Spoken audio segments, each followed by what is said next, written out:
Start from? So this time we are going to see the region of the axilla.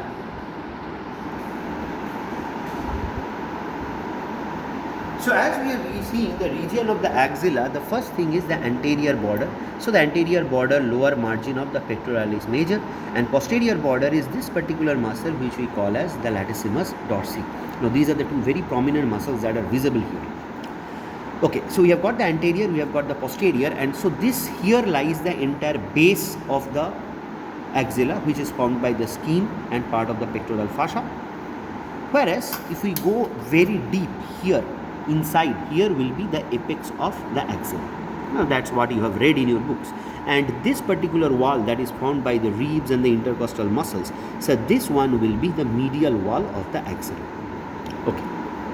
Now let us observe a few important structures here.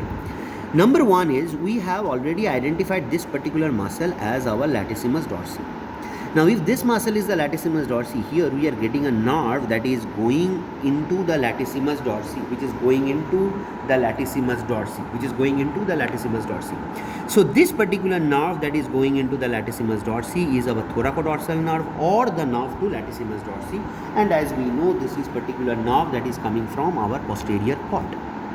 Now here onto the side of the thoracic wall, here lies a muscle that is known as the serratus anterior, or the muscle that is responsible for the boxing, that is moving the shoulder girdle anteriorly forwards, that is called as the serratus anterior. And here lying on the wall of the serratus anterior, along almost mixed with it, is this particular nerve with a bit of fascia attached to it. So this particular nerve that you are seeing is the long thoracic nerve of Bell.